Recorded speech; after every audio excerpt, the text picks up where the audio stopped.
নাবালিগ ছেলে মেয়েদের নিয়ে জামাত পড়লে জামাত সহি হবে কিনা?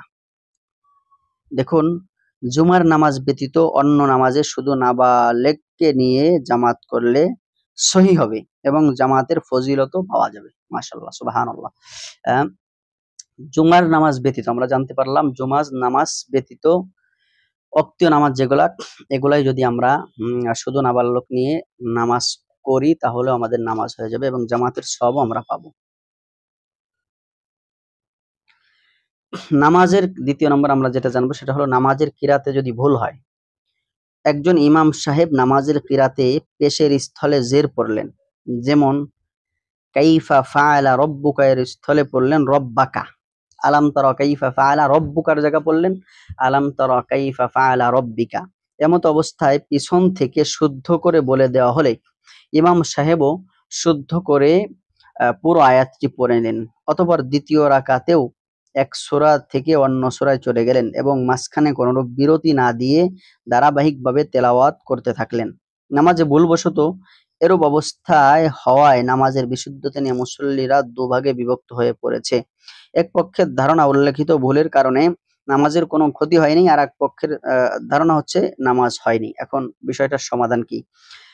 দেখুন, মুক্তাদিদের নিকট থেকে ইমাম সাহেব লুকমা গ্রহণ করে সহি কিরাত পড়েছেন, সুতরাং উক্ত ভুলের কারণে কোনো ক্ষতি হয় নাই। কারণ নামাজের মধ্যে যদি ইমামকে তার ভুলের উপরে লুকমা দেওয়া হয়, সেই লুকমা যদি ইমাম গ্রহণ করে মুক্তাদিদের লুকমা, তাহলে নামাজের কোনো ক্ষতি হয় না।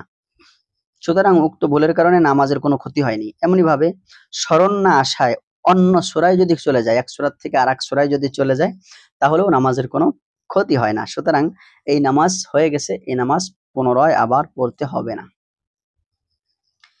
আচ্ছা, এক আলিফকে কম বেশি টানা, আমরা সবাই জানি কোরআনুল কারীমের মধ্যে এক আলিফ যে মাদগুলো আছে এগুলা যদি কম বেশি টানি তাহলে কোনো সমস্যা হবে কিনা? দেখুন, কোরআনুল কারীমের তেলাওয়াতের মধ্যে যেখানে যেখানে এক আলিফ আছে তেমনি ভাবে নামাজের তাকবীর ও আজান ইকামতের মধ্যে যেই স্থানে এক আলিফ আছে সেখানে এক আলিফই টানতে হবে, কম বেশি করবে না।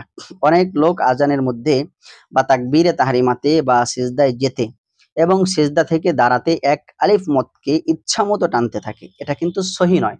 সহি পদ্ধতি হচ্ছে এক আলিফ টান যেখানে হবে সেখানে এক আলিফ টানই দিতে হবে। নামাজের মধ্যে তাকবীরে তাহরিমা মদ এবং রুকু থেকে সিজদা ও দাঁড়ানো থেকে সিজদা যাওয়ার সময়, সিজদা থেকে দাঁড়ানোর সময় তাকবীরের মদ এক আলিফ থাকবে, 2-3 আলিফ লম্বা করবে না। তবে তারতিল ও হদরের বেশ কম হতে পারে। তাকবীরে তাহরিমার মধ্যে এক আলিফ মদ হবে এবং হদর বা তাড়াতাড়ি রুকু সিজদার মধ্যে এক আলিফ হবে। যাই হোক, মূল কথা হচ্ছে যে আসল হচ্ছে এক আলিফ, যেখানে এক আলিফ টান সেখানে এক আলিফই, যেখানে 3 আলিফ সেখানে 3 আলিফই টানা। বাকি যদি কেউ এক আলিফ মতকে একটু বেশি করে টানে তাহলে নামাজ হয়ে যাবে, কোনো সমস্যা নেই।